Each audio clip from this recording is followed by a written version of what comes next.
Hello, everyone.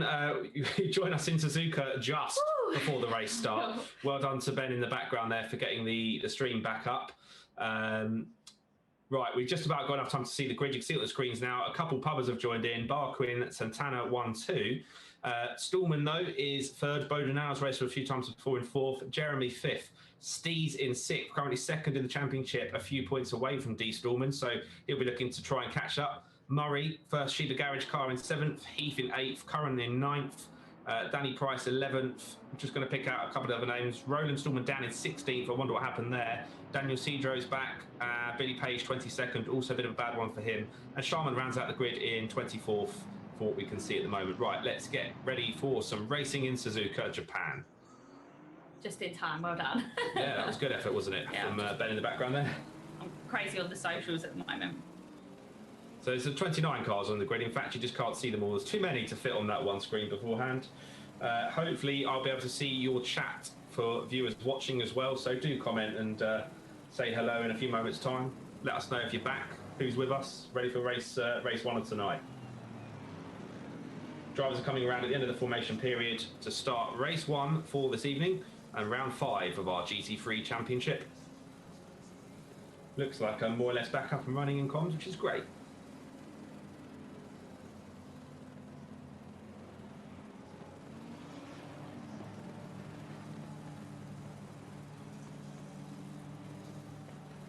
Green light, go, go, go. The lights are out and we're racing in Japan. Stallman is the white and red-grey Porsche that's got the inside line heading into turn 1. Then you've got Santana and Barquin around the outside currently at the moment, having a bit of a scrap.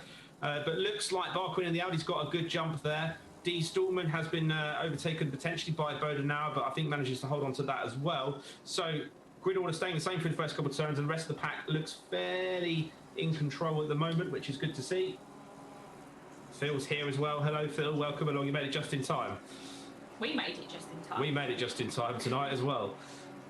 Definitely a couple of incidents happened in that qualifying session. So there's a few drivers fighting their way up the grid. You've got D. Stallman on your screen at the moment then that the camera's following closest, the white, grey and red Porsche, current championship leader. Also running 10 kilograms of ballast after he came second in the last race last week. So the drivers get success ballast. Come out of Degner 2 then, running up to the Kobayashi hairpin. Aptly named after Kamui Kobayashi, made about 7 moves there during an F1 Grand Prix many years ago now. But Barquin leads then with nearly a second gap after half a lap, which is pretty impressive in the Audi. Audi's a very strong car around this circuit. Bodenauer then still hanging on to second in the Porsche, and D. Stallman in third place. Looks like Jeremy's going up the inside of Santana as we head into that section there, but then has backed out of it. Steve's still holding on to 6th, Murray still holding on to 7th, and Heath down in 8th.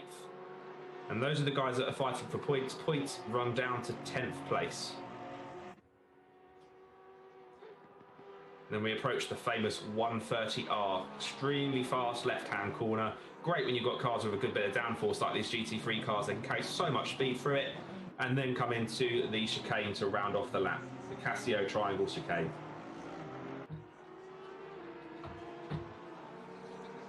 Okay, right, let's have a little bit of a scoot slightly further down the grid to see what else is going on, shall we? Looks like there's a bit of a scrap around Steve's there in 6th. He's got a Lamborghini all over the back of him. Curran's in the mix there as well in the big Bentley. We've got team championships going on tonight as well. So we've got Vegas in performance with Roland and Dom Stallman currently in the lead, 54 points ahead of Shiba Garage with 44 points. Shiba Garage a man down tonight though. Neil Kidd was busy walking the dog, so didn't make it. So one less car to try and score points. Yeah, as I was saying before, we've got cut off or we're back. Yeah, it's a shame because Neil Kidd was looking really, really strong last week. But yeah, fingers crossed he'll be back next week. Like you say, it's double points, so the championship is pretty much still open now because there has been a few people drop off over the last couple of weeks and come back in and mix things up ever so slightly. So we shall see what's happening there. And this is looking like quite a good little scrap here in the, sort of the middle pack. We're finding this, it's a bit like F1, like we said last week.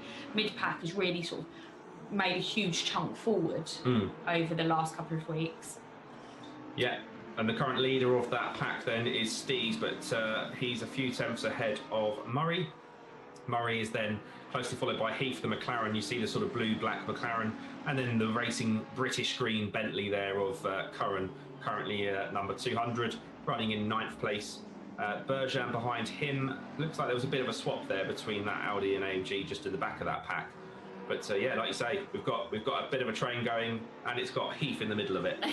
That's always a good mixture.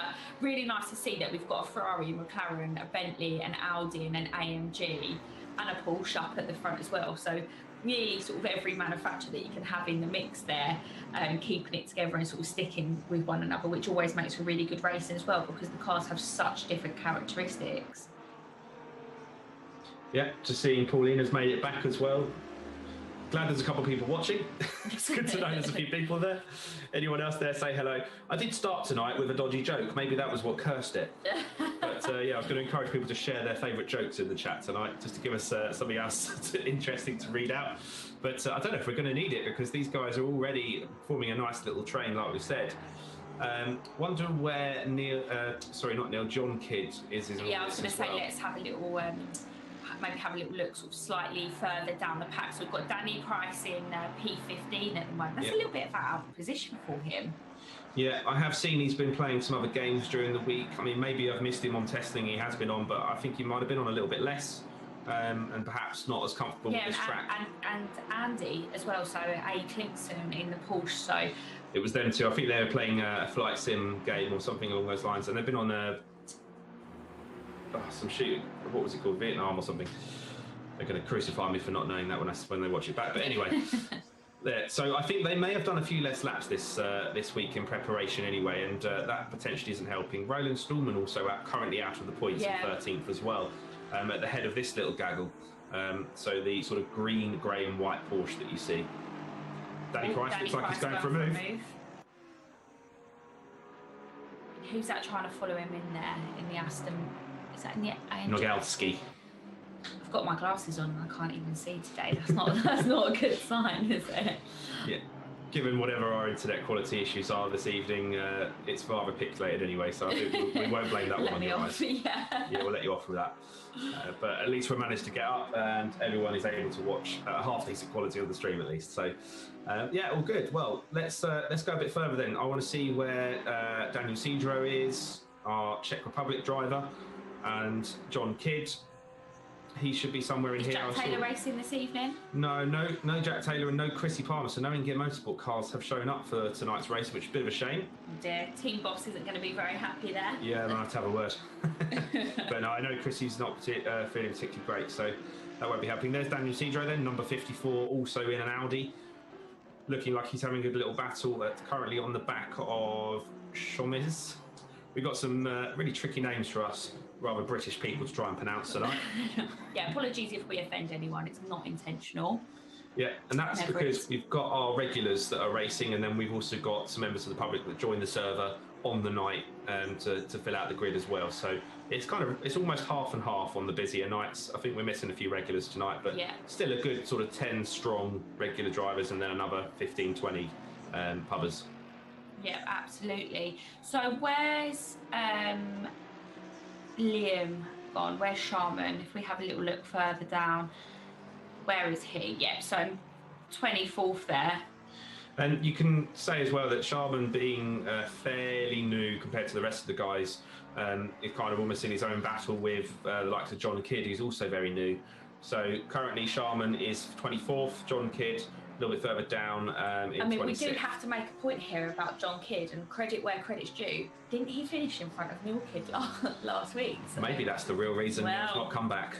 Well, I feel like John has got that until Neil beats him again. If he ever does, you never know what's going to happen. I think it's so for anyone that's new that's watching, we've got a father-son duo in the race.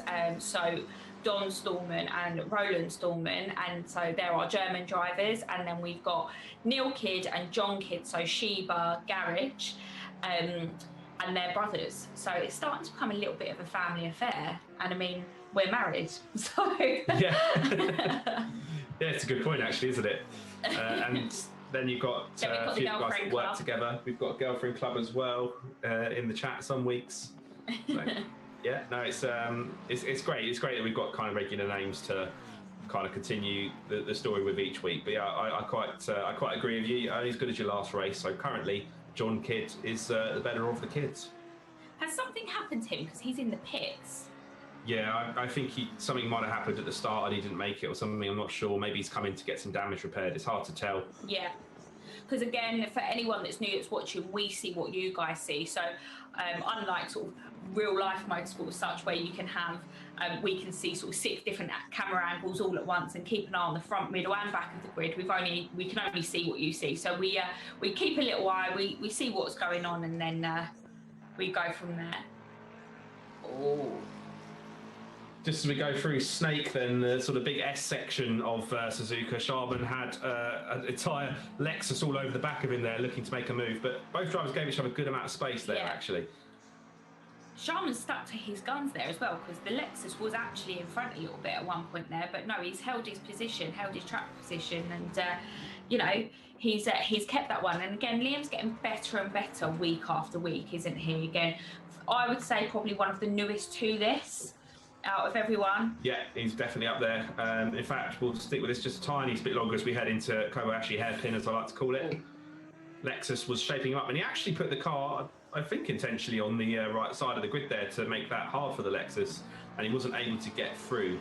So Denisenko in the number 3 Lexus car, then still trying to find a way past Liam Sharman at the moment. Great little battle for them, and we're 10 minutes into this 30-minute race already, so we should probably check out what's going on at the front end of the grid and see how Stormer's getting on as Sharman goes wide.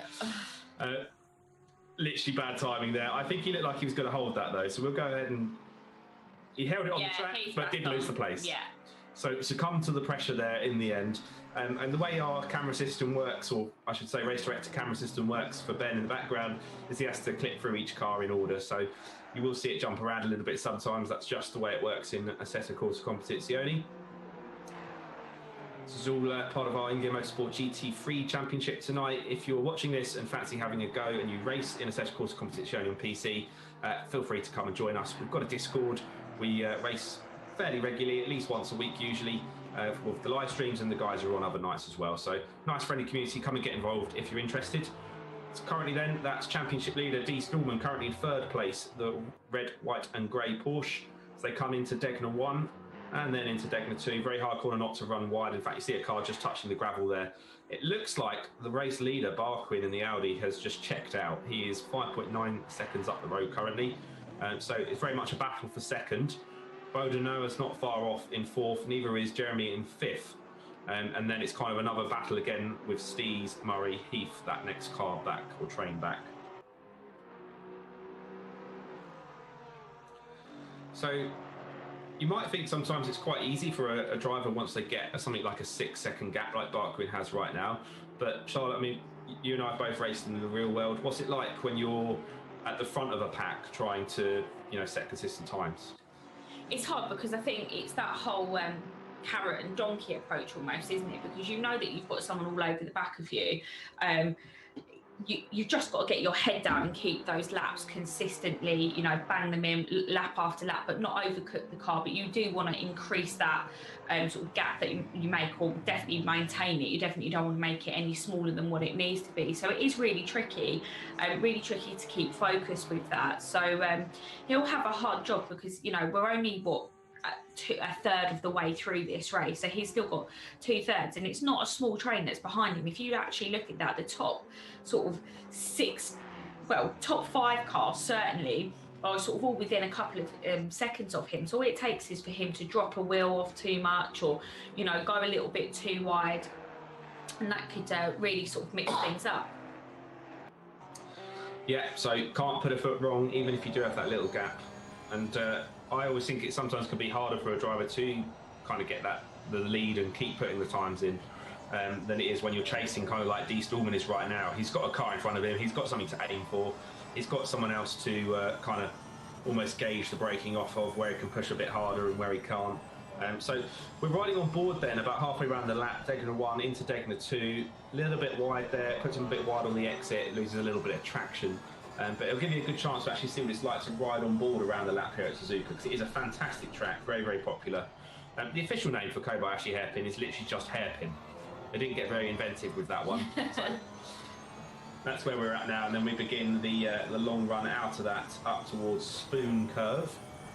And there's a lot of very technical corners where it's so easy to just push a bit too hard, and then you're on the outside, you're on the dirty grip, and then before you know it, it's all gone horribly wrong. So that's particularly difficult, as Dom Stallman has a handful of oversteer there. Yeah, I thought that was going to be commentator's curse there, and I think it's one thing to mention, these are all fast corners as well. You know, there's only a few corners where there's sort of major sort of stopping or slowing down corners as well, sort of want for a better phrase there. So it's, you know, the guys aren't getting much of a break, are they? Not at all. And that was the famous 130R, that fast left-hander. A quick flick down a gear there, a bit of a brake potentially, or a lift, and then back on the power for D. Stallman in the Porsche. To put that into perspective, in a Formula 1 car, they can take that flat out thanks to the extra aero and less weight that they have. A Formula 1 car is approximately 30 seconds faster around here than the GT3 cars. And believe you me, the GT3 cars are not going slowly either. So it's amazing what a bit of downforce can do. These guys have got a bit of it, but not quite as much as an F1 car. So we begin our way through Snake, or through the S's, the famous sort of twisting left, right, really hard, challenging corners, puts lots of load on the tyres. You can see D. Stallman trying to push as much as he dares to get back onto Santana. And when you've got a car in front of you like this, you'll be running in the dirty air. So what that means is the car in front is actually taking the brunt of the air in front and using it for downforce. And then by the time Dom Stallman gets there, he's actually got churned up air in front of him and will get less downforce. So kind of as you get closer to a car, it gets harder to follow it and get past it, which is why sometimes if you don't pass someone straight away, you almost get stuck in limbo a little bit. You can almost see that yo-yoing effect going on right now. Yeah, absolutely. I think this would be a good opportunity. Let's just drop back down and just see what's going on with the mid pack, because we can see that Heath is only three tenths. As we did that, we see Murray facing the wrong way, rejoining the track, and Heath looking rather close there. I wonder what happened there. I am going to be a nosy Parker and jump in the Discord chat. Charlotte's our fly on the wall. She can drop between the Discord channels and see what the drivers are saying. And they're all in different chat rooms where we are. So essentially, they're chatting away to each other during the race, particularly the teams. So Sheba Garage and Vegas In Performance, Fellas Racing, West Midlands Racing are our main teams that are in there. We do have Billy Page and Logan from the Cupid Shunts. I don't actually know what happened to Billy Page. I did see him on the grid, but he was a bit out of position, so potentially in there somewhere. Before this heats up again between Curran and Heath, let's potentially just check out the current standings on the screen and bring those up and see if he is on there or not. I can't see Billy Page, but he might be that bit further down. And as you say, we see what you see, so we can't actually, as simple as it may sound, just scoot down a bit. No, so John Kidd still in 24, Sharman 22nd. You can see that Danny Price has dropped down sort of 3 positions there also, because he was actually in front of Andy Clemson, so I wonder what's something happened there, didn't it? Yeah. Roland Stallman's making progress, now up into 12th, gained a couple positions, but still not quite in the points, which run to top 10. Brilliant. Well, I'll do that for the moment then. We're currently watching the yellow and grey Porsche of Stees at the moment. Second place man in the championship. 4 points off of D. Stallman at the moment. Not accounting for drop scores yet, but certainly in with a shout. Actually had a really strong end to our GT4 championship, and he's one that just sort of quietly puts the results in, almost without you looking, isn't he, Stees? But did have a race win in GT4 towards the end. Now got onto the back of Jeremy, in fact, and we'll be looking to try and get past. 12 minutes left on the clock. We're definitely starting to get to the stage of the race where you want to make a move stick. Yeah, absolutely. It seems, sorry to interrupt there, Mackenzie, just that sort of, I'm keeping an eye quite closely on these times, and everyone's kind of in their position at the moment, and no one seems to be gaining any huge chunks of time, whereas you saw last week in Bathurst, there was some real winners and real losers with that, wasn't there? So it's quite interesting to see what's happening in there. It's almost like everyone's kind of settled in a little bit. I think some people are struggling with the cars a bit more than others. And sorry, I'm just listening to the guys talking in my ear. Any juicy gossip for us? No. Oh, trust me, if there was, you guys would know straight away. Okay, well, again, if you're there watching, let us know in the background. Say hello. Yeah, and let's drop it down just a little bit further again there. So, Mr. Race Director in the background. Just want to see Andy Clipson and Danny Price. I'm just trying to.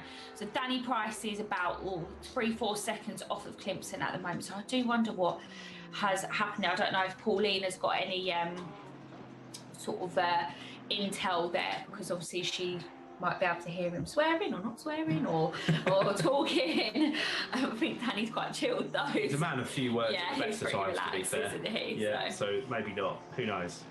But yeah, Clinton and the red and black car, currently on the screen, and one of two fellas racing cars. I do wonder what. Pauline said Danny's very quiet. Yeah. Concentrating. I think it's the going rate is about 2 days for a WhatsApp message reply for Danny for me at the moment. But I think that's just him. So Clemson actually just got a little bit out of shape at Degner 1 there. Ooh. Nearly takes out the Aston Martin and really rejoins in front of Danny, but stays off the track and actually does rejoin safely in the end. So that's two positions up for Danny Price there. We just need to wait for our screen to update there. Pauline says I'm actually quite lucky that I get a 2-day response. I mean, that's probably the best case scenario, but yeah. Well, that was all a bit close there between Clinton and Danny Price when he rejoined, but actually did manage to stay out of the way just enough. But I imagine both of them held their breath for a second there at that point. Yeah, and again, that's something was quite a hot topic, I think, on race weekend. I think it was our endurance race, Paul Rickard. Yeah, I'm trying to go back. There was a few unsafe joins by a couple of the drivers, which, you know, it's easy to get caught up in that moment, isn't it? But these guys, they can check their mirrors, they can see what's going on in the back, so it's really important that they do that, because otherwise you're just ruining someone else's race. And they're normally pretty good, aren't they? Mm-hmm. They all calm down a little bit. Right then, shall we go a little bit further up, see how Murray, Heath and so on are getting on, because they did have that little bit of, well, not necessarily contact, but we did see Murray facing the wrong way earlier on. Still currently running in the points in 9th though, which he'll be pleased with. Corran's dropped about a second back from Heath there, so the Bentley on your screen at the moment, Heath in the McLaren. So they're kind of the next pack back. And then actually you can see Steez has got a very close battle going on with Jeremy at the moment, so potentially worth having a look at that. And he actually has overtaken Jeremy from earlier. So Steve's fought his way back up onto that Porsche, and he's now ready to have a go at Bodenauer as well. So another solid performance actually by Steve so far, which is good to see. Porsche is looking quite strong in that sort of middle of the front pack there. Look, 3rd, 4th, 5th and 6th. But then we have got other manufacturers in the mix as well. Currently an Audi leading the race though. Barquin pretty much just checked out, 7.3 seconds lead for him. Hoping he won't put a foot wrong now, and he'll probably just take that win. Just needs to keep the car on track, keep it sensible, but it's all to play for 2nd, 3rd, 4th at the moment. So podium very much on the card, and that is what you potentially see these guys playing for soon. Yeah, so I just jumped in the other chat just to see if I could get sort of any intel on what's going on, and I think someone just perfectly asked Danny Price at the right time what had happened there. I think it was Danny got clipped by another Aston Martin, so he lost a couple of spaces there, but I think it was all kind of fair, and he sounds pretty relaxed, so, you know, sounds like he's having a good time. And we just saw there, actually, Jeremy and Steez and Bodenauer, somebody outbraked themselves at the final chicane. And I think Steez picked up another place out of that, but not entirely sure. The time screen doesn't seem to have changed. So I think they all had a bit of a close call, but then all kind of rejoined the track. They're just separated a little bit more now. But actually, that has now put Jeremy back into the clutches of Heath, look. So perhaps if we jump onto the rear spoiler of Jeremy, we'll get a face full of Heath. Whether you want to see that or not, here you go, everyone. Or a spoiler full, as race director just pointed out in my ear. Yeah, such is the big GT3 spoilers, pushing the rear end into the ground as the air passes over it. So Jeremy's got the pace to potentially pull away a little bit from the two cars behind. However, having just had a little bit of an issue, it can sometimes be hard to kind of refocus and pump the lap times back in again. And meanwhile, Heath will be looking to capitalise on anything that he can. Yeah, I mean, I've just jumped back into the chat that Heath is in, and it's probably the quietest I've ever heard it. So I think probably everyone's under strict instructions there to keep nice and quiet, because this is a very, very close battle. Yeah, he has definitely, I think, got a bit quieter and learned to just get his head down and get on with it. And actually, the results have been steadily improving for him. You know, the pace has always been there. I think it's just now he's been able to put it in more consistently and make some of those moves come off as well. Yeah, absolutely. And this is where Heath just needs to chill a little bit. You can see him running a little bit wide there coming out of the last corner. He's fast enough to get onto the back of Jeremy, so that Porsche, that car 160, but he's lost 2 attempts by running a little bit wide there. So he just needs to keep focused, keep banging those lap times in, then think about lining them up, because he's got enough time left in the race to do that. Yeah. I mean, he's actually coming under pressure by Curran as well. Yeah. So Heath is actually in a very tricky... Curran in the big Bentley, or Boatley as we like to call it, now all over the back of Heath. In fact, we might get a better view from the front of the Boatley. Shall we maybe do that instead? Yeah. Just as Heath looked like he was getting a little bit fiery there. No, didn't make that work, whatever he was going to try there. Looks like the pack ahead's getting caught slightly as well, of Stees and Bodenauer, that will be. As we make our way through the S's, big Bentley's got to get itself around there. But very strong car here, and actually, because although there's not many direct straights, there is plenty of fast sections, and that big V8 does roar away quite nicely. So just a reminder then, if you're watching, then during race 2, about halfway through, we'll open up a vote for driver of the day. So you in the chat, whoever's watching, you can comment wherever you are, Facebook, Twitch or YouTube. Let us know who the driver of the day is, and then the winner will get a championship point to their name.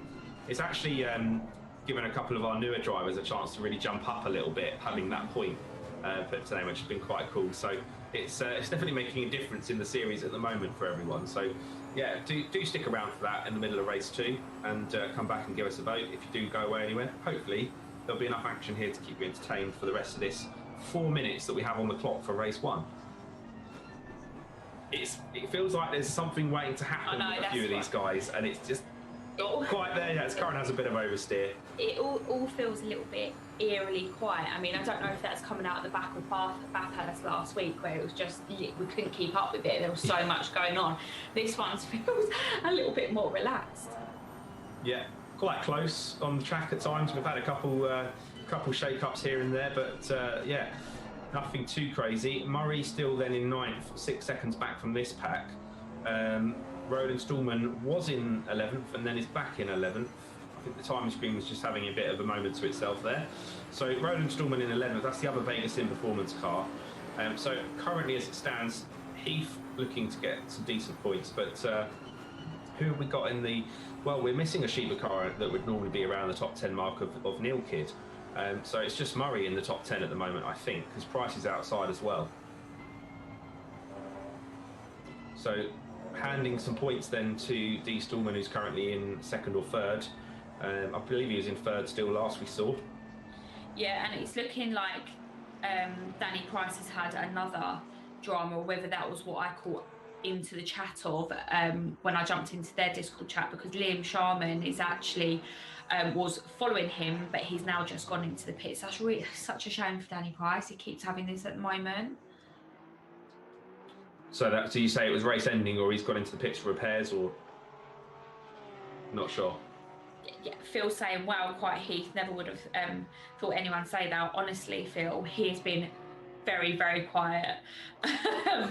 It's a bit strange, to be honest. Yeah, a few of us did a 90-minute race on another.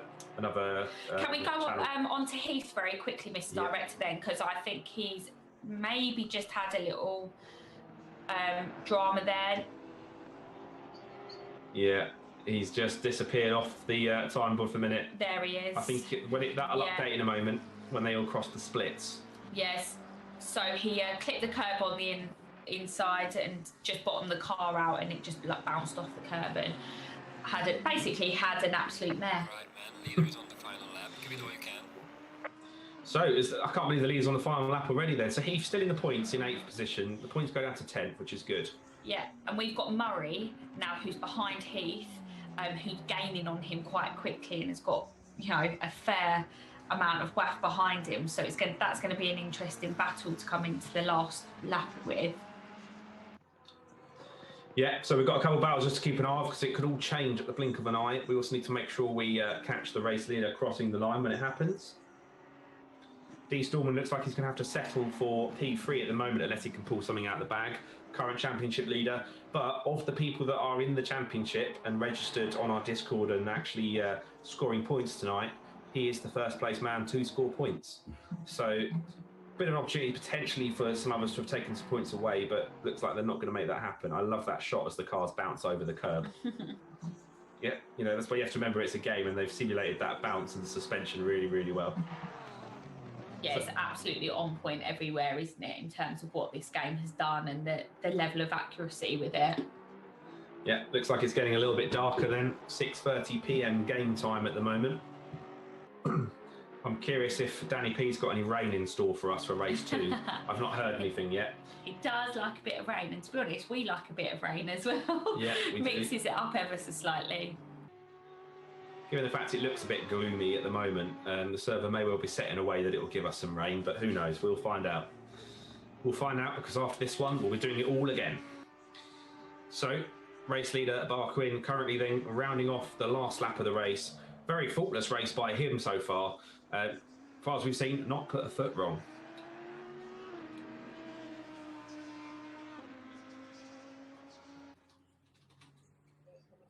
So, Curran...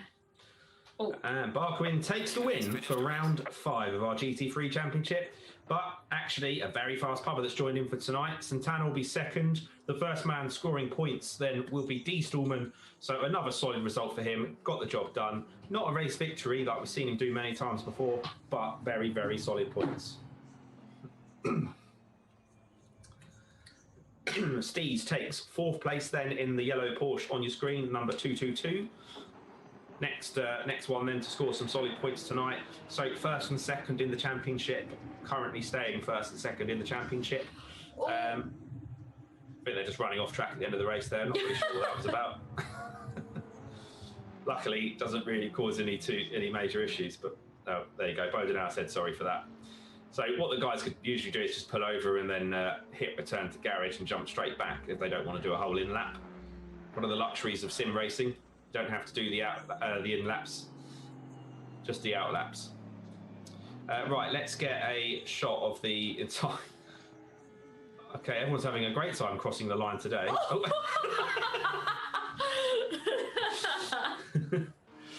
Luckily, we can laugh because it's sim racing. Yeah, if that was real world, that'd be very evil of us. Liam Sharman come across there. No, that's Sharman there. That was someone else. Yeah. Oh, okay. I think Liam, from what I can hear, was very, very, very close to running out of fuel. I think his light was on, so I think he was on fumes as he crossed the line there, potentially, which...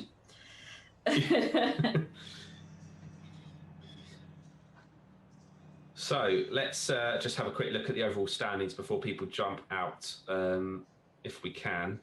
Daniel Cedro there in 18th place, which is good to see. So Clemson at 14th. Rowan Stallman still just missed out of the points in 11th. So it was Murray and Heath at the back end that scored the points. And then that's Steez then, as we saw, crossing the line in 4th, where he was actually a couple of places behind, but one of the drivers must have left. I think that was Jeremy's still there. Someone somewhere has left between them guys, or it's just swapped around. So once they pull into the pits, that kind of upsets the timing screen a little bit. So ignore that now, but we had a rough idea. And we've got it. We know what we need to do, ready for the next one. Phil's still telling us how Heath's normally like Taz on Red Bull. It's like Ben on Monster. Ben on Monster, yeah. Race director Ben in the background will be sipping away a can of Monster right now. Monster Energy, or hopefully sponsor us one day so we can help fund Ben's love of Monster a bit more. Addiction, I think, is the word we're looking for. Well, I don't want to use the word addiction because No. we're trying to tout for sponsorship, you see. You never know. But yeah, if you want to go and check out Ben Meikle himself drinking a can of Monster Espresso, you can find that on our social channels at the moment on InGear Motorsport. Or hit up his Instagram. Tinder. I don't know if it's on his Tinder. Well, we can make it on his Tinder. I pretty much managed that account for him. He's single and ready to mingle. Obviously, COVID safe people, though. COVID safe. Oh dear. Oh, I've got my glasses on. Right, well, back in the studio then. Just as we try and analyse a bit of what just happened there, I think the key takeaway is that Dom Stallman has just strengthened his lead in the championship that little bit more. So that'll put him an extra 15 points ahead. So it's 15 points. Sorry, not 15 points. He'll get 10 points for third place. Is what I was looking for there. And he'll get ballast as well. And his ballast will increase, yeah. So the ballast goes 15, 10, 5. He was already on 10, so he'll now be up to 15 kilograms for the next race. And it's almost a tad unfair because the pubbers then won't get ballast added to their cars. Just by the way, we're only counting it for the people in the championship. But at the same time, it's the same for everyone in the championship. Yeah, so, I think that's the thing. I think, again, everyone votes on all the decisions that are made. You know, it's not a huge amount of ballast, is it? Let's be honest. Every bit counts, but it's not, you know. So I think it just helps a little bit. It kind of, you know, any major gap that there was, because we know that Domson was so dominant beforehand, wasn't he? It just kind of edges that gap a little bit closer. But I think, in all honesty, the middle kind of chunk of people have gone, you know, a massive gap forward as well. So yeah, we shall see. And they're racing pretty well too. I mean, we see the odd incident and cars going off a little bit still, but you know that does happen in professional racing. So you know that's not that uncommon to see. And they are just getting better and better at it. I mean, early on, racing closely together would probably result in more incidents than it does now, for sure. So certainly, guys getting more comfortable racing around near each other. You'll see me glancing to my side because I have a screen and I can see what everyone watching, so all of you, say. We did start the night with a joke about a squirrel. So that was an interesting way to start the stream before we had those technical issues. So if anyone else feels like sharing a joke, why not? Put it in the chat. Give it your best hit, and we'll read it out. Safe Mackenzie doing his cheesy dad jokes, which we've noticed there's been a bit of a reoccurring theme over the last couple of weeks. So yeah, anyone else that wants to take that trophy away from him, please feel free to. Oh well, don't tempt me. Don't tempt me. Was it was something to do with Hansel and Gretel last week for Neil Kidd?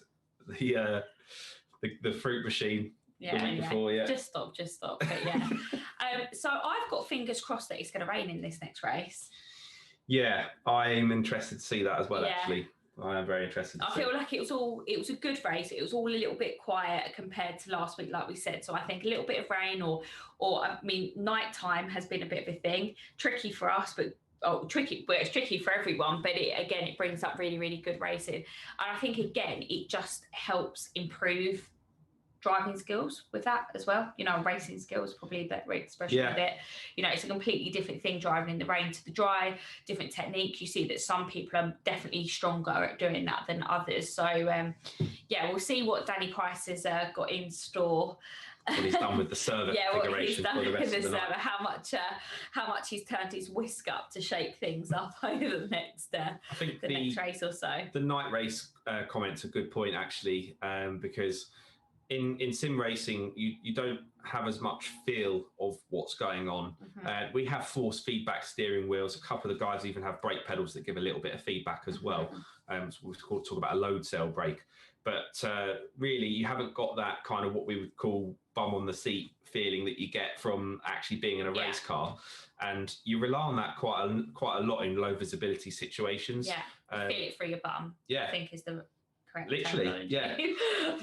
Sounds a funny one to say, but in a racing paddock, that's it's true, and again, with a lot of coaching work that we do, you know, we have to say it obviously in a bit of an awkward way, but yeah, just try and feel what's going on, because it makes you more in tune with what's happening, and actually it makes you relax, and the more relaxed you can be, the faster you're going to be, and the better outcome that you're going to get from it. And I do think maybe that's what we're starting to see a little bit, is people starting to relax into this a little bit more.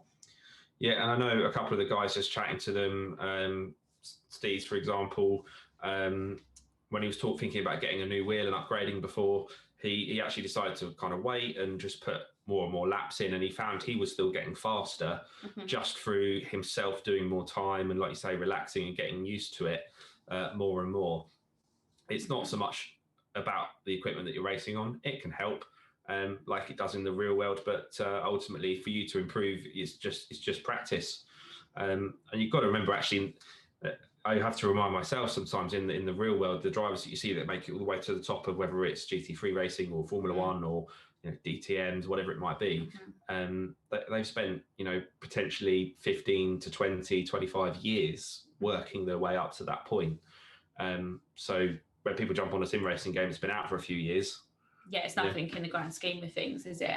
Yeah, so you're going to be constantly learning the whole time. So the drivers at the moment are on a short break. So I think what we'll do, we'll just bring the timetable back up. Potentially some of you might have missed it earlier on as well. And you're about to just see what's coming up for the rest of tonight. But essentially, it's the same again, everyone. So we've got a 15-minute qualifying. And we hope you'll be able to watch qualifying this time. Yeah. Which will be good. Technical dramas. So timetable just loading through. And then another race that will be starting very shortly as well, as I say. So both races are 30 minutes. Wondering if I've cursed our stream now, but I think it's looking okay. Yeah, I think it's looking all right at the moment. There we are. My Mac up, yeah. Bit slow, but it's okay. So yeah, race 2 then by 8:55 p.m. and wrapped up by 9:30. So despite the issues with the start of the first race or qualifying, we've kind of stuck to the schedule, which is good. Phil said that Liam has got a monster fridge under his PC, which is normally fully stocked. So there you go. Look, we're just perfect ambassadors at the moment. We're just waiting for the call. Phone will go at any minute. So what do we think then for race 2, wet or dry race? What would you like to see? Who would you like to see do well? Who do you think will do well? I want a wet. Are you asking me that? Or are you asking it? I'm asking you and everyone. Oh, okay. I guess. I want a wet race.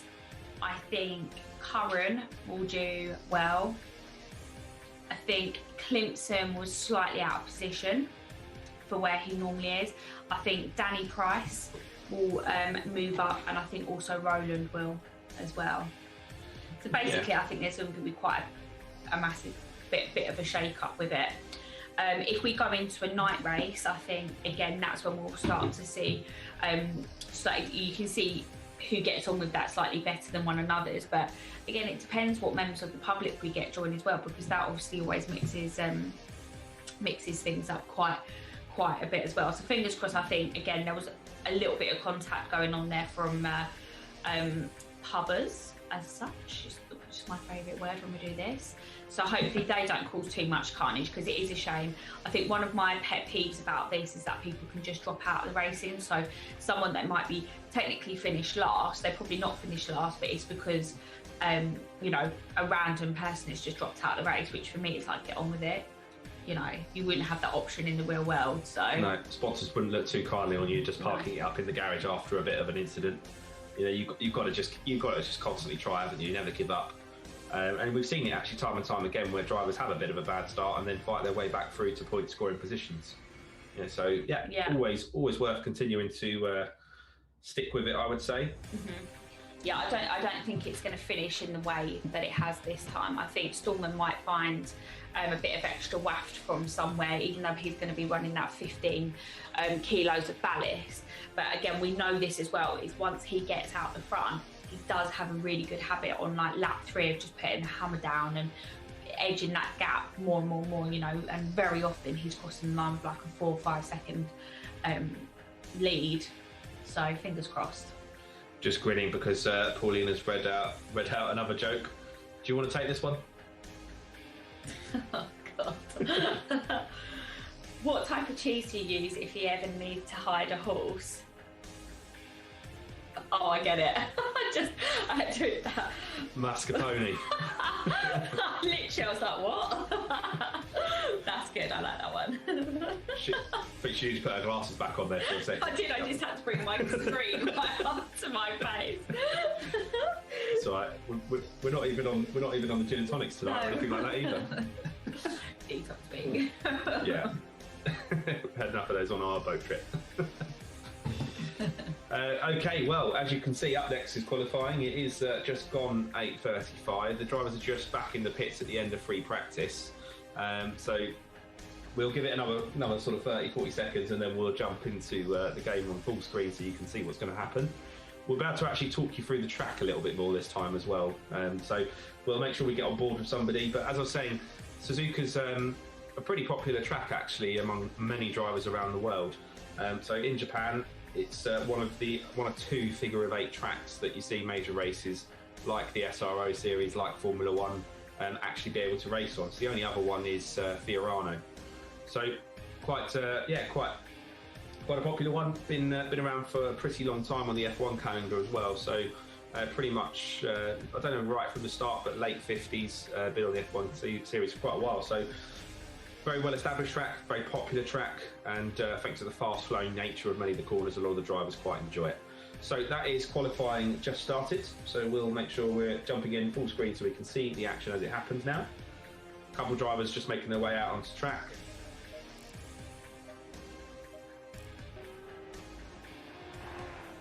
Race director's ready to rock and roll. Another sipper monster, and off we go. I was just thinking, oh no, has it just crashed again then? I know, keeping everything crossed.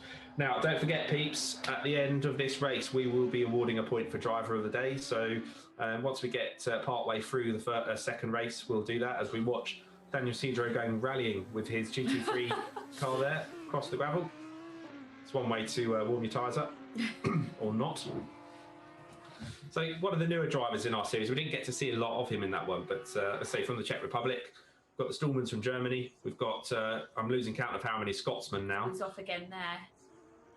I think he started off by trying to move out of the way of Stees and then went fully off, but pulls back on. Just exploring the edges of the track, I think. Yeah, track limits there. Yeah, just inspecting the barriers, make sure it's all okay.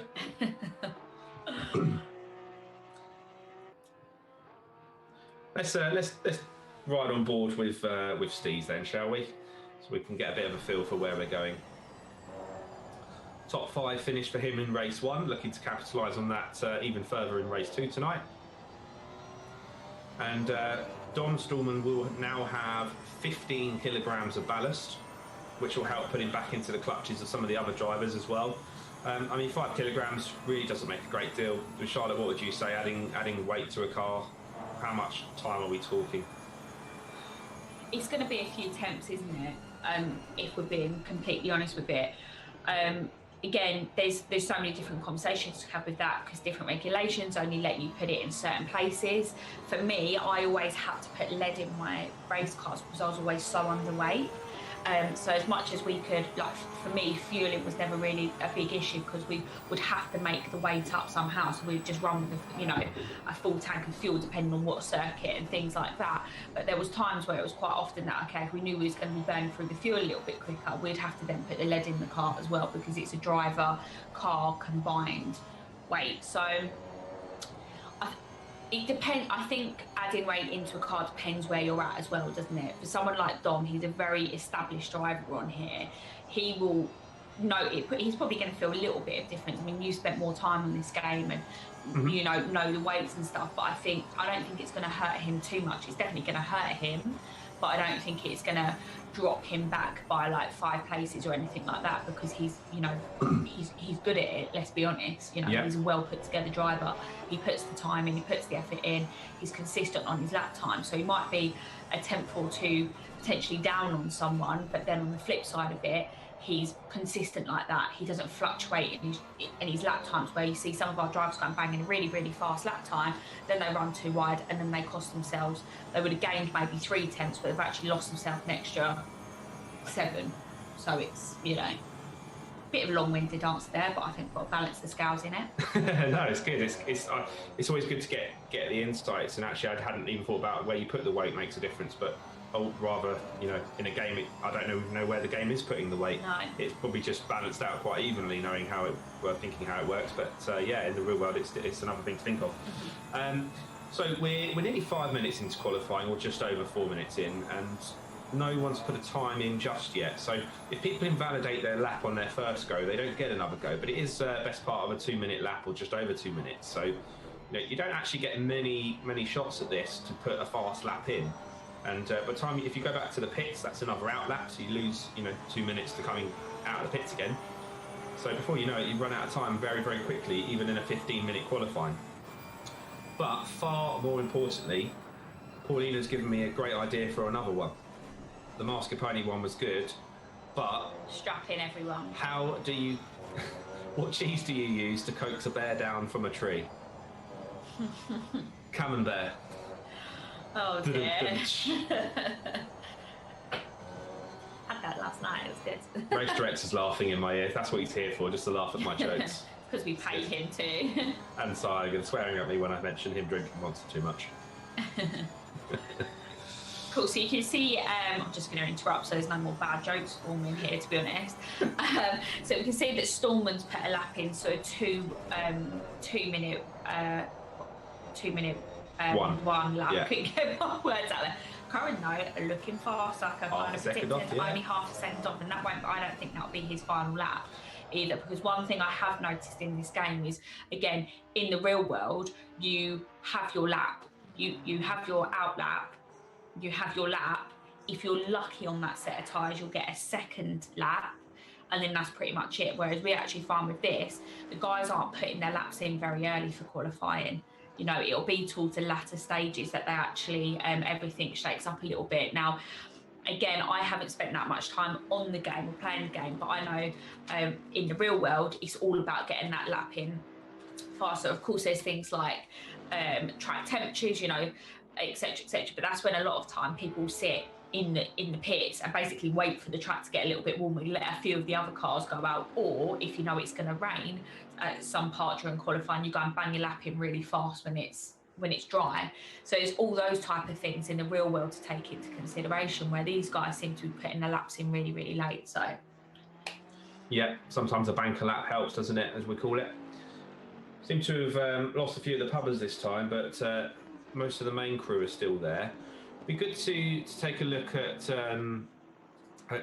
John Kidd, actually, because we didn't get to see much of him in the last race after that incident at the start. Is that John Kidd who beat his brother Neil Kidd last week? That's the one. That's okay, the one. Cool.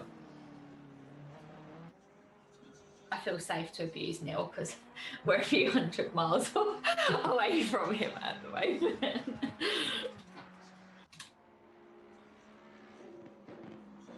Just as I say that, I can't really see what's going on in the game, but I know the viewers can, which is good. So John Kidd is on the screen at the moment in the grey and green Shiba garage car, and you'll see, of course, the picture of the Shiba dog on the side. We run into the closing stages of qualifying now. Drivers will be looking to get that ultimate lap time in, to get as high up in the grid as they can. Roland Stallman's looking a little bit happier this time round in the top few spaces on the grid as well, so not too far off of Dom.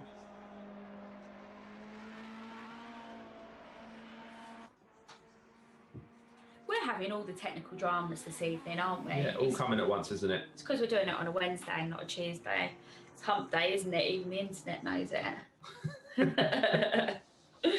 Yeah, and just a quick reminder on that one, we will be back on our normal day next week, so next Tuesday, and it's a double pointer, but a longer race, so it's a 90-minute race. Yeah, 90 minutes, double the points. They always...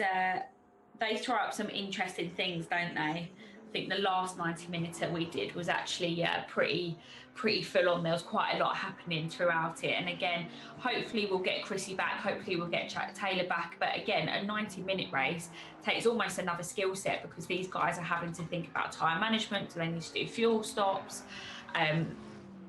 Don't get damage on your first couple of laps of the race. And then at that point, if you do you just make the decision to go and box straight away, because you have got 90 minutes or just under 90 minutes of the race left. It's a lot more to think about it. Yeah, so we're just working on some bits in the back end ourselves, but at least you can see what's going on the screen. Driver's still got about 6 minutes left on the clock and to get a lap time in.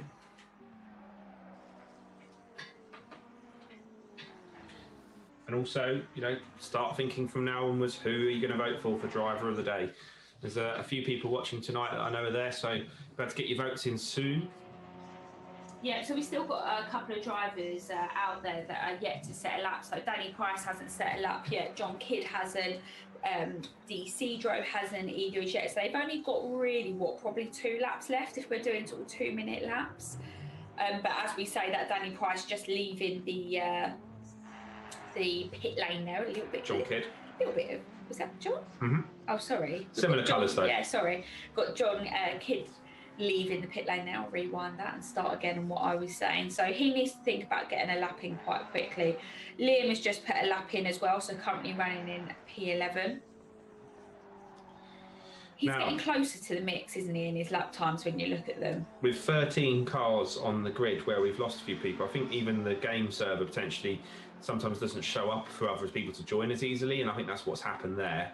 But all the main people are in. But what I was going to say, with 13 on the grid and points going down to 10th, all of a sudden it's a chance for the likes of Sharman to get some Lucky for points. some and unlucky for others because it's 13. Yeah. Anyway, amidst our further technical gremlins which we're overcoming, Paulina's put another cracker in there. Look. What type of cheese doesn't belong to you? Nacho cheese. For God's sake. Paulina, you didn't get to hear that, but Ben had a good hearty chuckle to that one in the background. I quite like this. I might just do this every week. Just turn up with your best week jokes every week, Paulina. We'll share them. What shall be the theme next week? Marine themed jokes. Oh, okay. I've got loads of them. Oh boy, that'll be good. Oh, for God's sake. Okay, let's not spoil it.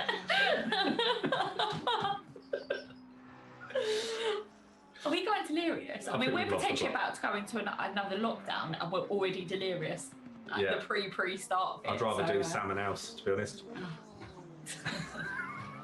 Jesus Christ. Don't even have a comeback. Let's just stop. Okay, right.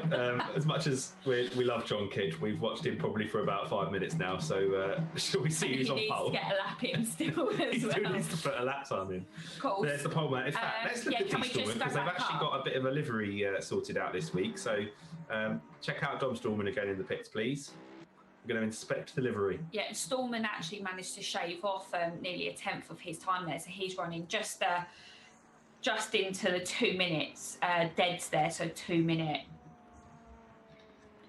993. So yeah, massively just in kind of thing. But yeah, good job there. Dean Murray looking fast though, so 5 tenths off of him.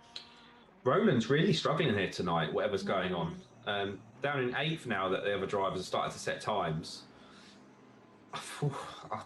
D. Stallman half a second up the road at the moment. Has anyone got an answer to that? I'm surprised Steez hasn't put a faster time in yet. He's not got long left to do it, but he certainly can go quicker than that. Yeah, I think Steez is out of price. Danny, talking about place. Danny Price though looking good there in P16, so he's only a second off of Pole. Pole, yeah. I'm struggling to get my words out. Got your whacking thirds muddled. Yeah. Let's ride on board with Danny Price then, shall we? See how he's getting on tonight. Since we've mentioned him, there he is. In the Ferrari GT3 car, about halfway through the lap then, coming into Spoon Curve before we hurtle our way down to the famous 130R corner. A little bit off camber, you can see it goes downhill slightly, so that's why you see the rear end sometimes step away from them as he clips a bit of grass there. Must have noticed a slightly long section of grass, just trim that down on the way through. And then we enter through 130R. Does he lift? Just a little bit. You can hear the power just drop off and then back on again as we then come into the Casio Triangle chicane to round off the lap. Doesn't look like he's going to go faster at the moment because you can see it's red in the top left next to his lap time. That's his delta, so it's showing whether he's up or down on time. Another little bit of oversteer there as he comes out of the final section, but he will then get one more lap to try and go faster. So he's starting that now. Qualifying doesn't end when the timer reaches 0. Everyone gets to finish the lap they're on, but as it's a 2-minute lap, by the time Danny gets back round, qualifying will be over. Slightly quicker through turn 1 at the moment. As you can see, it's gone green, so that's good so far. As we enter the snake section, left, then fast right, a brief moment to breathe before you then have to do it again, go left, and it goes on and on and on, and then you have to flip right again while the car's out of position, offloaded onto the other side. And again, all the weight's on the left of the car, and all of a sudden we need to shift it all over to the right to then make our way uphill, heading towards the Degner curves. Many years ago, the next 2 corners used to be one big corner, but now separated into 2 Degners. There's the first one, bit of curb, but not too much. Use the runoff. Same again down here, bit of curb, use the runoff under the bridge, and that's the bridge that allows the figure of 8 layout.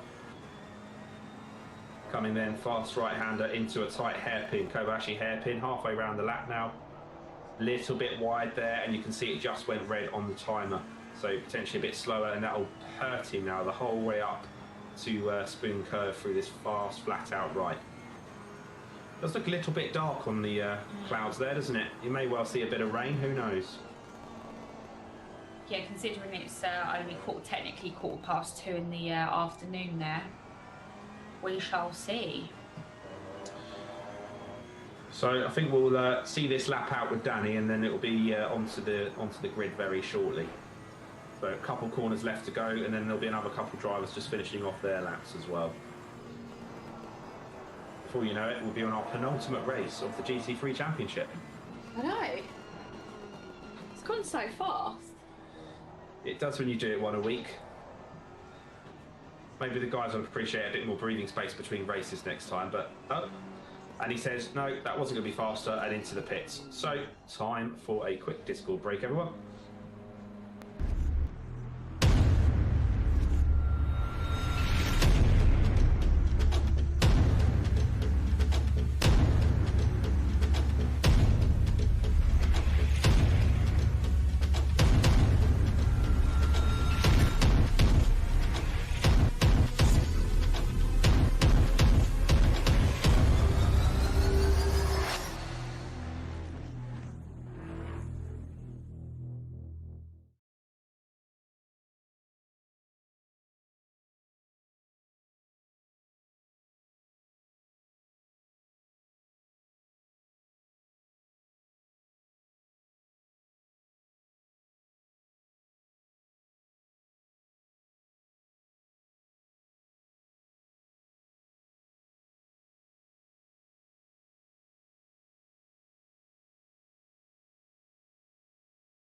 Then to the penultimate race of our GT3 Championship.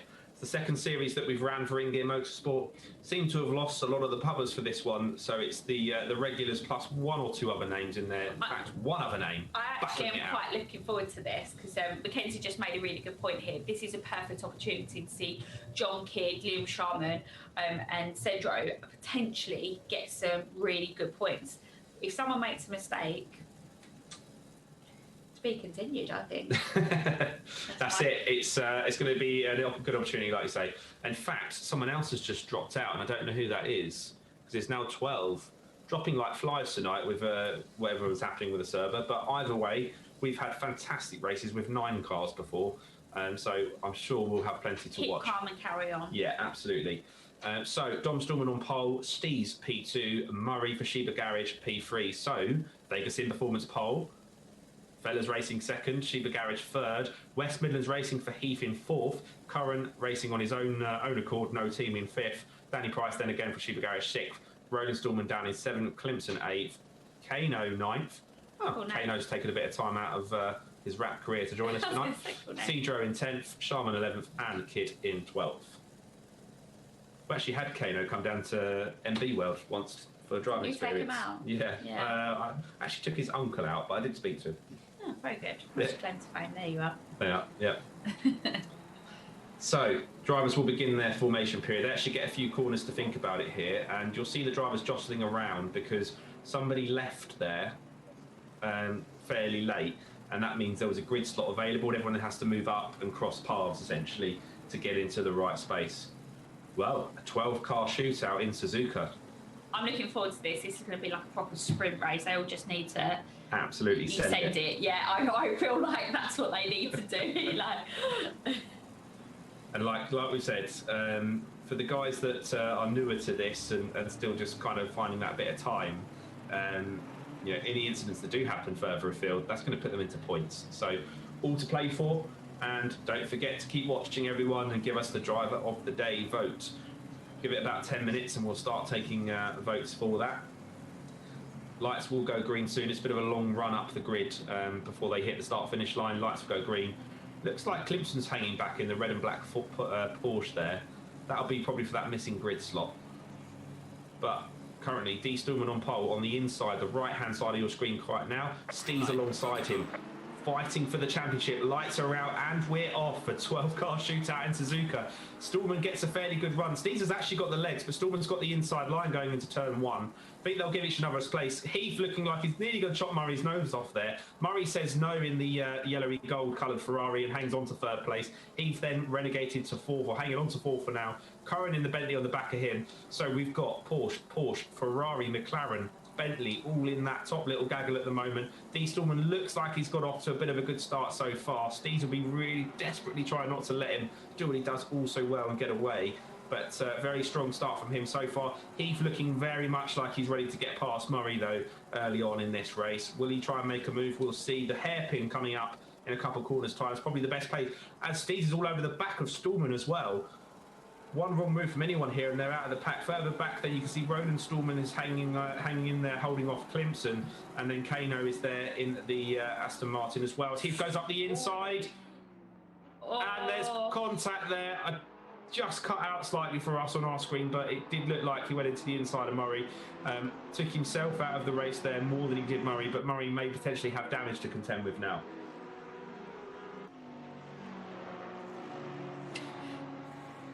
Charlotte's instantly into the driver's chat box to see what she can hear. I could hear her moving around on Discord. Yeah. Did you just get a load of effing and jeffing? No, you just went, went for a move, didn't work. So pretty much what we saw there. What we really want from this race is we need Steves to just not maybe tussle with anyone too much. Just literally just cling on to the back of Stallman, put him under as much pressure as possible, try and force him into a couple of mistakes here to keep, don't let Stallman get away. I think that's the number one tactic that you have to do with Stallman, is just don't let him get away, because once he's gone, he's gone. Yeah. You can't expect him to make a mistake later on. It's very, very rare. But Steve's doing a good job actually for the opening lap. Yeah, really good job. Still within half a second, still going to get slipstream as Murray then pulls out in the Ferrari on Curran into turn one. That looks very close. Ooh. Curran forced to go wide, loses the rear end a little bit, but holds on to it. Still hanging on to the outside line. Now got the inside of the next section. Murray then goes onto the grass, and Curran, very, very, very good driving there. Held his line and held the space. Do you know what? Okay, I've come into this race going, I don't know who my driver of the day would be. Curran. What, for that move alone? Yeah, because that was so easy for him to get forced out there. He was respectful, gave enough space. He did really well last race. What more can you ask for from that? Yeah. That's my statement. I've thrown it out there. Steves has brought the gap down by a 10th again, so he's actually reeled Stallman back in a 10th, hanging in there at the moment. This is looking pretty good. So we've got two Porsches at the front, then Curran leads the way as the next pack back with the big green Bentley, chased by Murray then.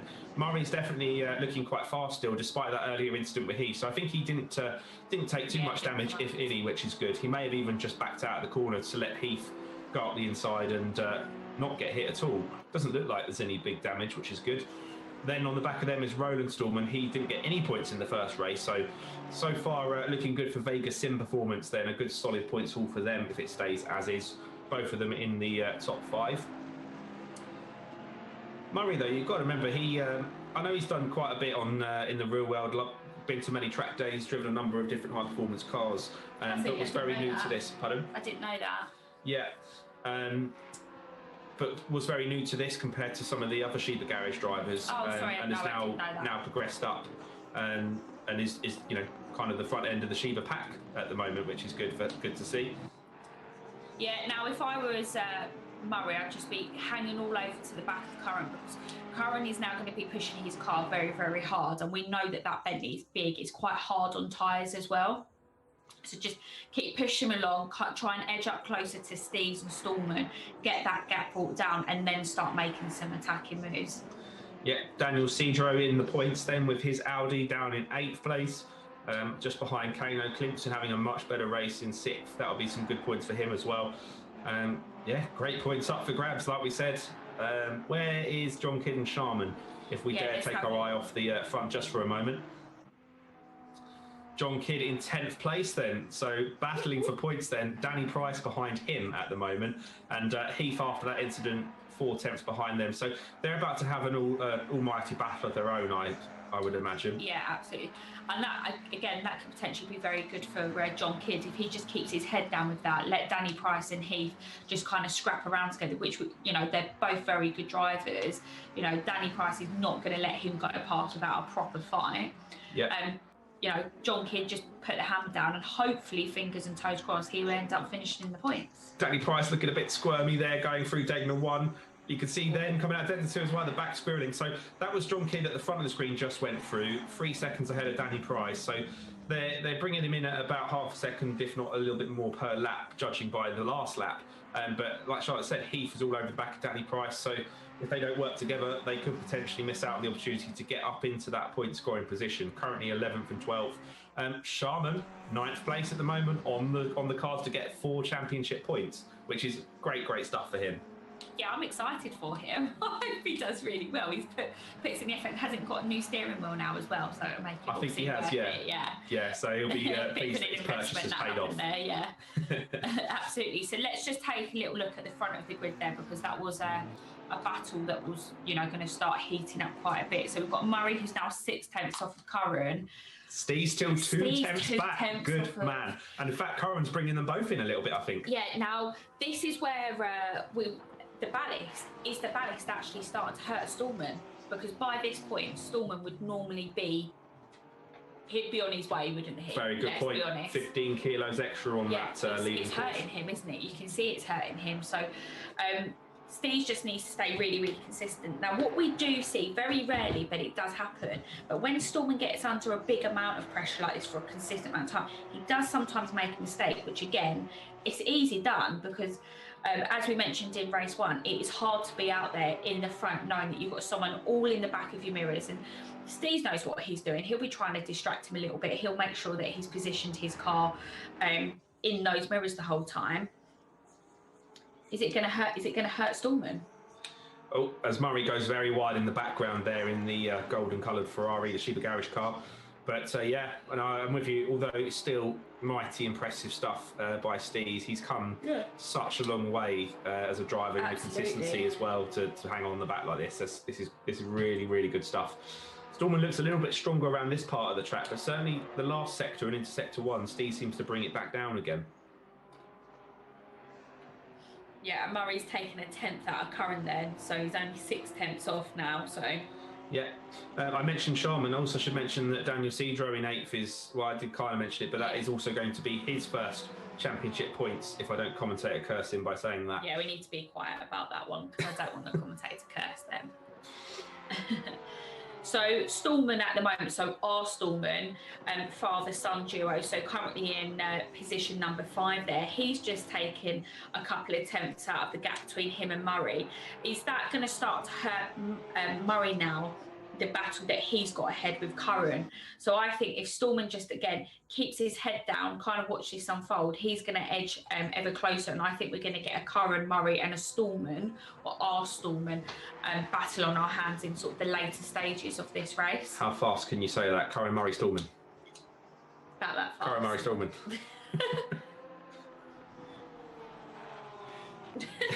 That's what I hear in my ear, that Liam is, I think he's about to set his personal best there, so a 2:03 there, so he was very happy there.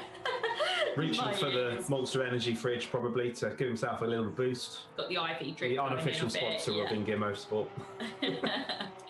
Cool, let's just take a little look down then at that Heath and Danny Price battle, because we know that was starting to hot up. Yeah, 3 tenths in it then at the moment. Closing in, isn't it? This is one of these battles where Heath has got to stay composed with this, hasn't he? Don't do any silly moves. You know, he maybe went for a move a little bit too early at the very, very start of the race. That has now potentially hurt him and can see him out of the points, because they are literally racing for points right now, because something's obviously happened to John Kidd. They've either overtaken him or he's had a little bit of a moment, because he's dropped back down into 12th now. Yeah, he was a good few seconds ahead. Yeah, so he's about 3 seconds ahead. So yeah, so that put Danny Price in the points, and yeah, Heath looking to get back in the points as well. So Sharman as well, for the first time in our series, is the leading West Midlands racing car right now. So again, good to see for him from that point of view. yeah, absolutely. And again, Heath is very quiet in this chat. So you're in the Discord chat then still? Concentrating Heath is a quiet one. Yeah, so approaching the 130R then, as they're rounding off lap 4 of this race, 10 minutes in, and a good time for me to open up the driver of the day vote. So if you're watching as Price goes straight on at the last chicane, will that let Heath come through? I think it will. Yeah, he has to go around the chicane and then gives Heath the place. We've kind of denied a little bit of a battle there between them two, but Danny Price just made a little mistake on the brakes, might have locked up, might have just missed his braking mark a little bit, and has then lost the point scoring position of 10th place. That's a shame. Yeah, both of them drivers have had a bit of bad luck lately, so again, a bit unfortunate for one of them. One of them was going to have to come out of the points at some point, so at the moment that's Danny Price, but still, we're not even halfway on this race. There's still battles raging on throughout the field. I've just noticed actually that we lost Steve, not lost Steve, but he's fell backwards, so must have made a bit of a mistake somewhere. You can see they're now Curran in second, 5 seconds nearly behind D. Stallman. So D. Stallman did manage to get that little gap in there. Yeah, did see Steve's just starting to push that a little bit too hard. I saw him bounce off a couple of curves and slide a little bit here and there, and I think that was just enough for him to lose that momentum that he had off the back of D. Stallman. But Curran then going well. I feel like maybe we was denied a little bit of a battle there, because that was looking, to stay 2 tenths off of Stallman for the first sort of 10 minutes of the race. That's a pretty good effort, considering we know Stallman's reputation of just putting hammer down and disappearing into the sunset of the distance. One thing we can see is that the time is going very, very quick, but it's looking a bit grey, isn't it? Yeah, you might see a bit of rain creep in, but the game doesn't tend to. Yeah, I think it'll stay fairly dry. It tends to be consistent throughout a race. So that's Clinton battling with Kano at the moment, and then Daniel Cedro was at the front of that little pack, but it doesn't look like he's there on the screen. So timing board, yeah, he's now just dropped behind them then, so that's swapped over. Actually, that little pack of Roland Stallman, Clinton, Kano, that's catching on the lead train potentially. Phil just said he's missed the first 10 minutes. Phil, you've missed a corker so far. Sharman is leading Heath at the moment, so there's news for you. Heath tried to make a lunge. I think lap 1, was it? Was it not lap 1? Yeah, lap 1 or 2. Heath tried to cut the inside of Murray, didn't quite work, then lost a load of positions, dropped right out of the points. Sharman was then up into 8th, I think, at the time. He's now in 9th, so still got points. Sharman in the points at the moment. Heath Danny Price and Heath were having a battle, but Danny unfortunately outbraked himself, which let Heath through, and now that's it. And Steves was on the back of D. Stallman for the first 3 or 4 laps as well. So the race lead was in tight contention, but at the moment D. Stallman has broken away. Curran is in second. Murray's closely behind Steves, who is in third. There you are. That's the lowdown. Yeah, you're all up to speed, ready for the last half of the race. So let's see how well. I want to. This battle's close. I know. And then the battle with Murray looks quite close to Curran as well. So I'm just keeping an eye on all the timing screen at the bottom left. Let's stay on with Kano and that battle with Clemson, because he's only half a second off of Clemson at the moment, whereas we can see Murray's about 8 tenths off there. So let's stick with that for the time being. But if we see anything drastically change, then I guess we can switch it over. And I must say, it's a little bit easier to commentate on having half a grid. Not that that's what we want in the future, but it does make it slightly easier in keeping up with the action. So Heath up there in points now. He's 3 seconds. 2 now. Or so he's taken about a second a lap out of Sharman at the moment. He's still 3 seconds off of Sharman. 3-2. I've got my glasses on. Get it right. Sharman is 2 seconds off of Cedro. So we'll see how quickly he can rein in Sharman, because let's be honest, we know that he was fast, wasn't he? You know, rapidly faster. How quickly that will kind of unfold, and straight away, 2.7. Oh, there's Curran's in the wall. Curran's off. And Steve looks like he's off as well. I think he might have gone for a bit of a mad lunge there, or one of them had an incident, caused both of them an incident. That is going to hurt Steve's championship, whatever happened there. Charlotte's off to investigate that one in our Discord in the background. Just a quick chance for me to say that Discord is publicly available for anyone to join. Come and join the chats and get involved in the races or the events. Even if not in a driving... Stallman's gone as well. Roland Stallman's gone. Second place Stallman car. Wow, what's happened there? We just saw a couple cars go in as many minutes. So that's promoted Clemson up into 4th. I think that'll be 3rd in a moment, because Roland's just gone as well, who was in 3rd. So currently D Stallman's going to win this race at the current standings, and D Murray is in 2nd. Where's Liam Sharman? Where is Liam Sharman? I think he's in 9th place at the moment. Yeah, he's 9th. Heath's still hunting him down. What I was going to say before that kicked off was that they had a practice race the other night, and actually Heath had to start from the pit lane and spent the race hunting Sharman down. So they've almost kind of practiced this little routine between them already. So that is Clemson then in the red Porsche, leading the car on your screen of Kano in the Aston Martin in 2nd. And then a little behind them now after that incident is Niles Stees. Can we just pop the camera on Sharman? Oh, yeah, I think something's just happened to him.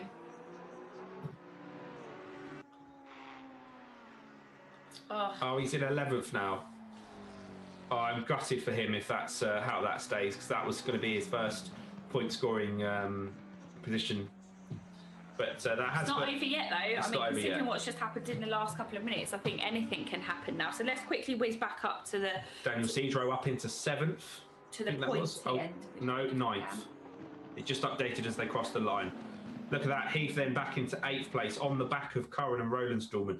Every one of those 3 cars has had an incident so far in this race and is now looking to try and make up for it. The best position at the moment is Roland Stallman in 6th out of the cars on your screen in the lead Porsche, Curran the green Bentley in the middle, and Heath the McLaren at the back of the pack of 3.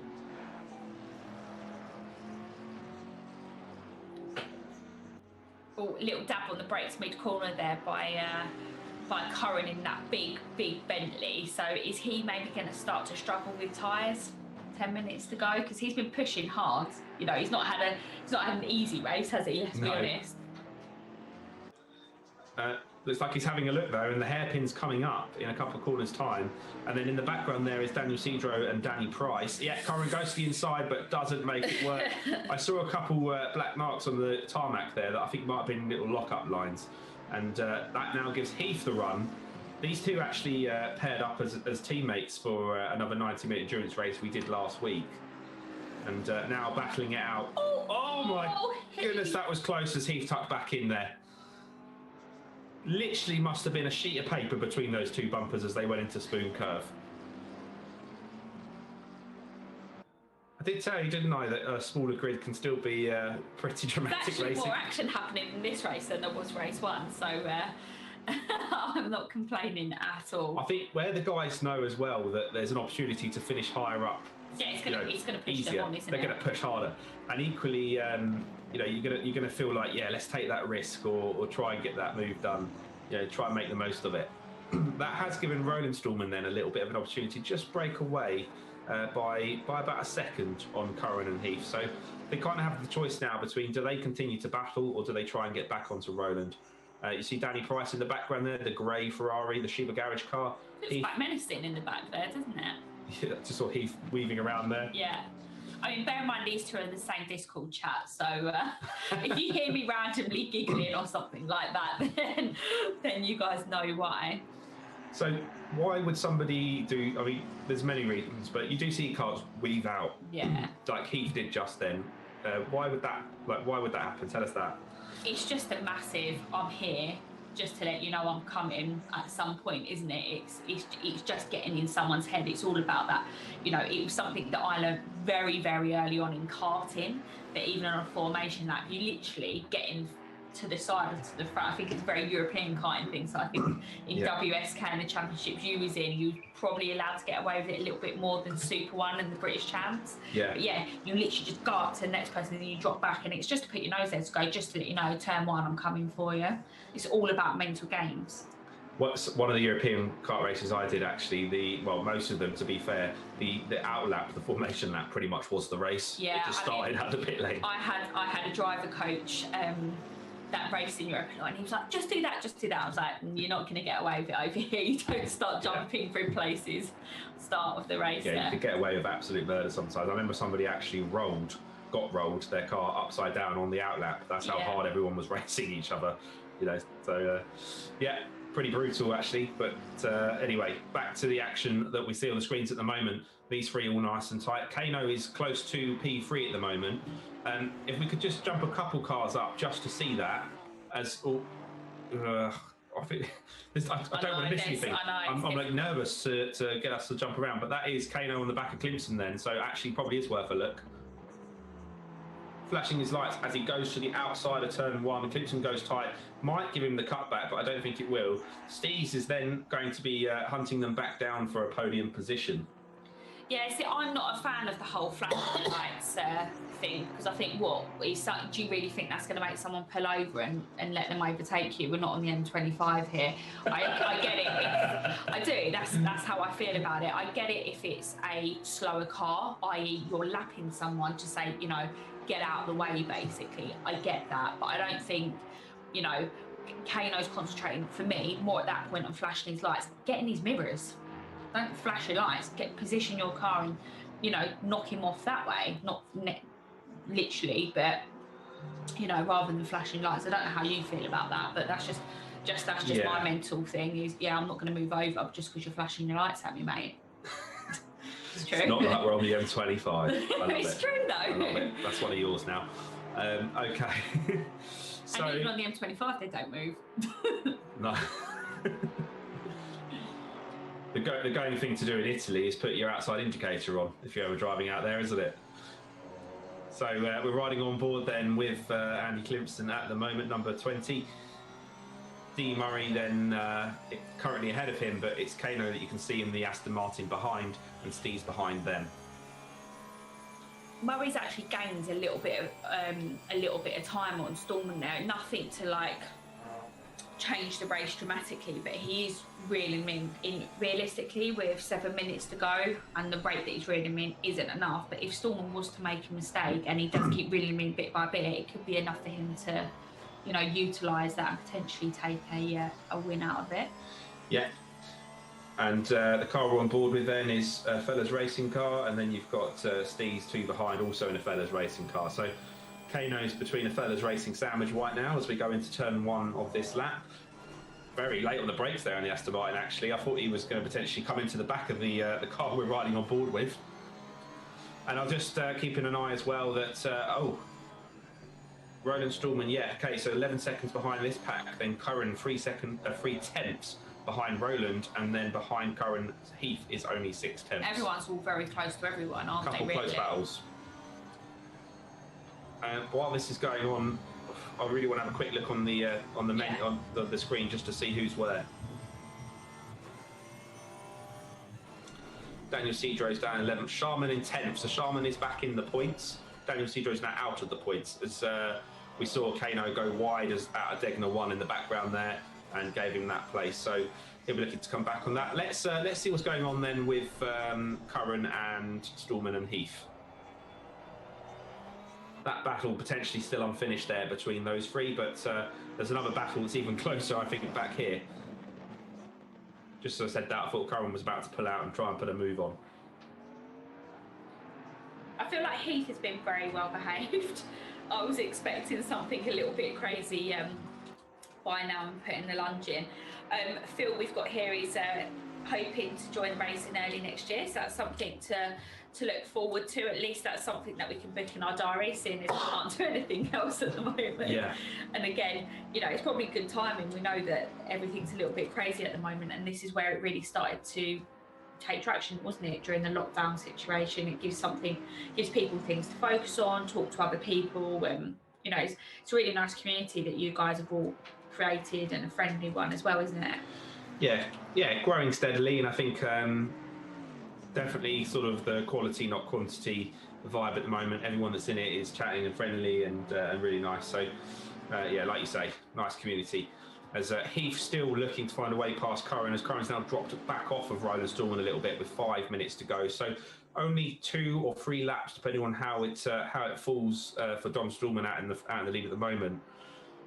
Clemson's now in 4th place, so that'll mean Stee's got back past him. And Kano still right on the back of Clemson, looking at the timing screens as well. So another battle just to keep an eye on. But yeah, these 3 also very, very close. Then we've got Danny Price in the background now, looking to try and get back into contention. And as we said, then rounding out the top 10, and the top 10 being point scoring positions, Liam Sharman. Now, we've not had a single vote for driver of the day yet. So if you're watching, please put a name in the chat for driver of the day, and they will then get a championship point if they get the most votes. We can't accept a tie though, so someone has to be a clear winner, clear number of votes. So get your votes in, whoever it's going to be.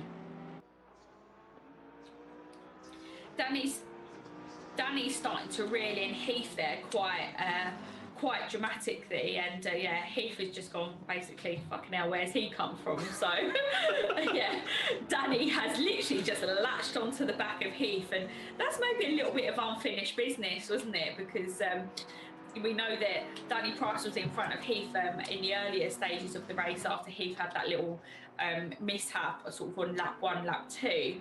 So yeah, where's this pace come from for Danny? You know, this could be a blinding kind of makeup if he does make this move stick. Yeah, we've had some big falls and some big climb backs on the grid during this race, haven't we? People going up and down. I do feel like people have been pushing harder. This one, I feel like it's a bit more, everyone feels like there's maybe a little bit more to lose, where I guess when you're kind of in the, you know, anything from position sort of 15 up to the 20s. Oh, that was close. Yeah, that was very, very close. You know, people almost settle in a little bit. So this is, you know, this is showing a bit of hunger from the guys. They want these points. There's an opportunity there. I think that's what's great about doing it as a championship, is it keeps the racing alive throughout the entire grid, because the points add up, and of course you can finish pretty high up just through being consistently in the top 5 or even the top 10. As Ronan Stallman has a bit of a wiggle then going into turn 2, and Curran looking to try and find a way past in the big Bentley, as we then approach the S's for probably the second to last time, based on the time left on the clock. Dom Stallman out in front, and Steve's on the podium finish at the moment, but Murray as well up into second. So great races by them, and we did say there'd be people to capitalise on it. Phil wants to give Liam a driver of the day vote this time, so currently then Liam's going to get a driver of the day point plus the points for finishing 10th. As Curran runs off onto the gravel, that could potentially cost him getting out of that position. With that in mind, then let's jump a couple places up again and just see what's happening with the Clemson Stees Murray battles. I think they've all evened themselves out a little bit now at this stage of the race. So Murray a good 4 seconds back from Stallman. Not changed too much, that gap actually. So Dom Stallman just managing the gap. In fact, Murray took 2 tenths out of him on that last sector. Stees coming up into 130R, then currently in 3rd place. You know, after that incident with Heath earlier on and falling back quite far, again, you know, this is a good example really of a good comeback. Solid effort, yeah. And that is why you don't give up, you just keep pushing and pushing. Okay, the leader is on the final lap now. There we are then. So D. Stallman starts his last lap not actually won in a few races, which is very rare for him. So one more lap just between another him. thing to add though, this means that he's going to go into the 90-minuter with, I'm doing my maths, 25 kilos of ballast in. 30 it'll be. Oh, 30. Yeah. So that could potentially be an interesting one for him to handle. 30 kilos of ballast around Zola. Yeah. Sorry, I think Liam has just been knocked off by someone. But I think he's been given the place back. So he's still in the points.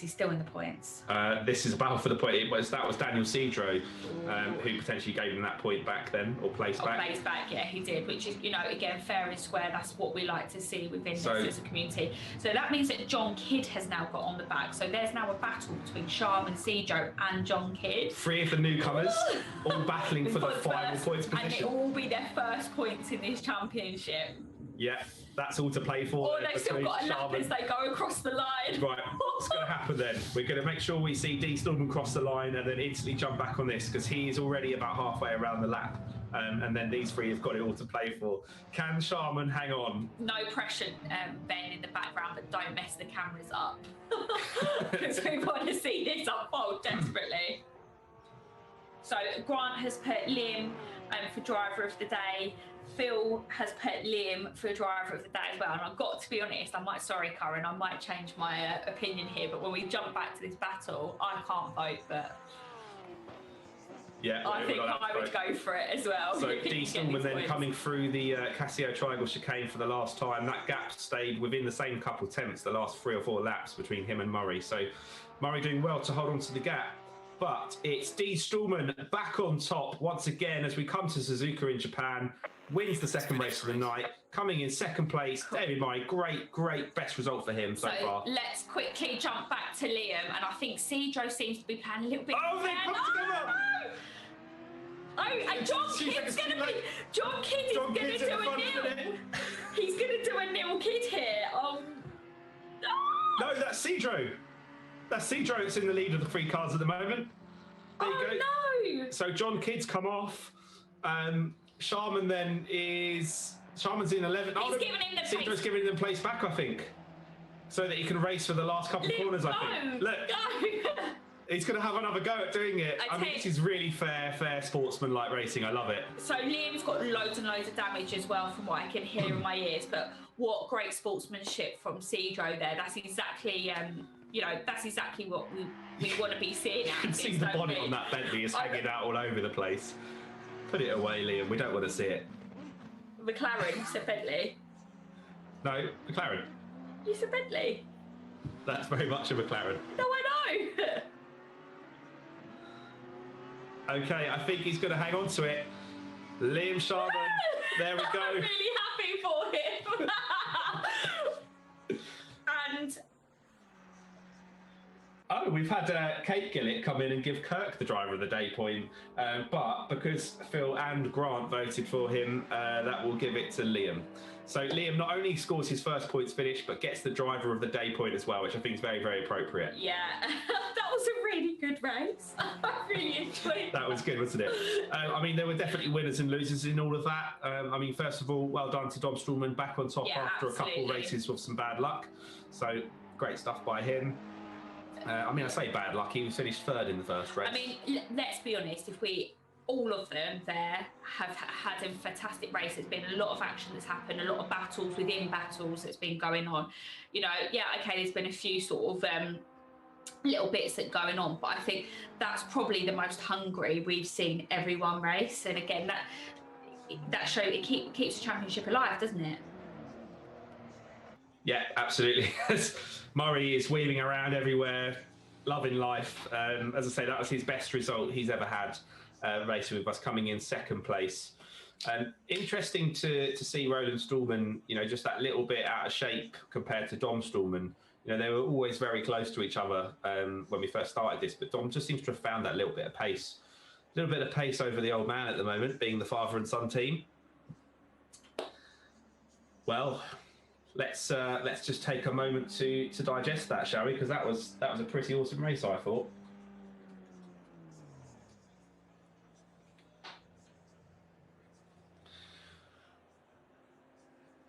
So everybody, let us know what you thought of that in chat. I can see to my side. What was Kate saying? Not fair that my husband's point beat mine. Got in there just before the race. Your Grant's point didn't beat yours. It was the fact that Phil had also voted. So yeah, we had 2 points for Sharman and 1 point for Heath from Kate. So yeah, no, every point counts to say. Don't worry about that. It's just that Sharman got 2. So I think I might actually see if we can talk to Sharman in a minute. See how he enjoyed getting his first points finished and driver of the day point. But yeah, if you see me looking to the side, I can see what you're all chatting. So let us know what you thought of the race. Any last minute cheese related jokes if you want to share them, since we've had about 3 of those already tonight. Don't know why, but there you go. And just before we kind of do a little wrap up and go through the final bit and have an interview with Sharman, don't forget, Discord is mentioned below us on screen. You can join us in the Discord and join the chats and conversations. Please give us a like and subscribe on YouTube and all of that usual stuff that streamers do. Help sort of like re-share stuff and things as well. It really helps that, because the more our community grows, the better it gets. The better the racing will be. Better it gets. So really appreciate all your support with it. We started this with about 5 or 6 sort of interested drivers out of our sort of friendship group, and there's now about 15, 16 that regularly turn up, and about 20 sort of in total out of the other ones that sometimes turn up. So, steadily growing, and a feun others come in just to chat, and I love it. The people that come and watch, and Phil makes it on every week. Uncertain times, it's all a bit of fun, isn't it? Yeah, it's all a good laugh. Right, shall we see if we can have a quick chat with Liam? Just throw him up. There he is. Liam, you're in commentary box. Okay, hello. Phil's watching. Kate's watching tonight as well, so they've been cheering you on. But not only did you just get your points finished, my friend, you also got driver of the day. How was that? Really? Thank you. How do you feel about that? I'm just happy I got more points than the last series because I'm not here next week. So thank you very much. So you're ending it on a high note then, which is good. Oh yes. I was absolutely laughing my head off keeping up with Cedro until I got a little bit wide when Kurt was behind me.